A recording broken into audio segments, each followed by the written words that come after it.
বছর জাতীয় দৈনিক আজকের দিনে খোলার পরে পত্রিকাতে আমি কোনো নিউজ পেতাম না। প্রথম পাতা থেকে শেষ পাতা পর্যন্ত আওয়ামী প্রেতাত্মাদের যে আপা, সেই আপার গুণগান খালি পড়তে হতো। ওই দিনটা পত্রিকায় পড়া যেত না।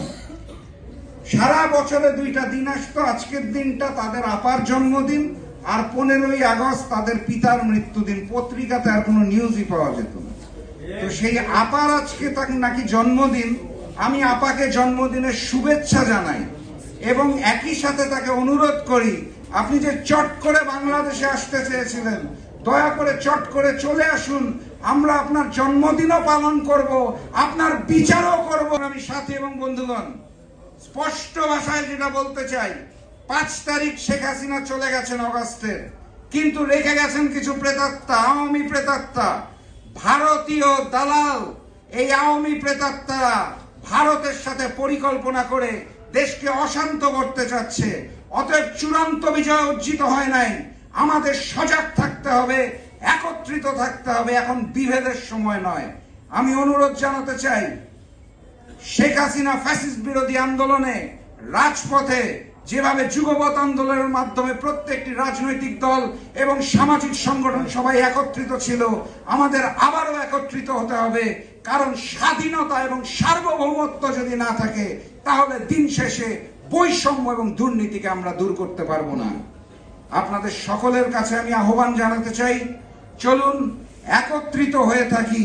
কারণ ওই ভারতের যে ষড়যন্ত্র, আপনারা অমিত শাহর বক্তব্য শুনেছেন, ভারতীয় মন্ত্রী, উনি বলেছেন অনুপ্রবেশকারীদের নাকি উল্টা করে উনি ঝুলিয়ে রাখতে চান।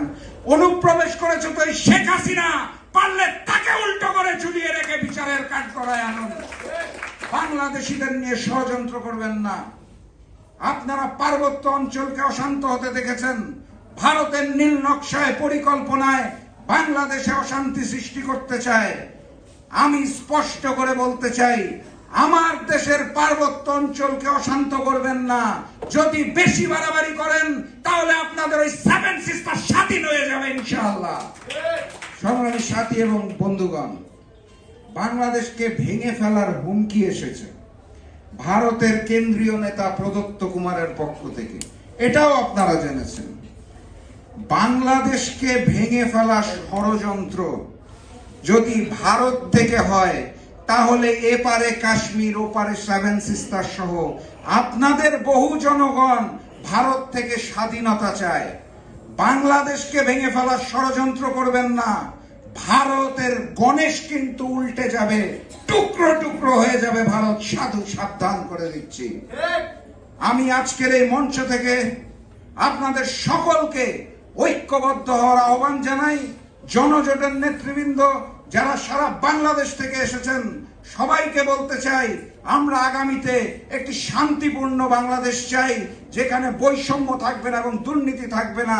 অতএব আপনাদের প্রতি আহ্বান জানাই, আসুন একত্রিত হয়ে কাঁধে কাঁধ মিলিয়ে এখনো রাজপথে সরব থাকি, যাতে ভারতীয় এবং আওয়ামী কোন ষড়যন্ত্র বাংলার মাটিতে আর যেন ঠিক মতো উপস্থিত হতে না পারে।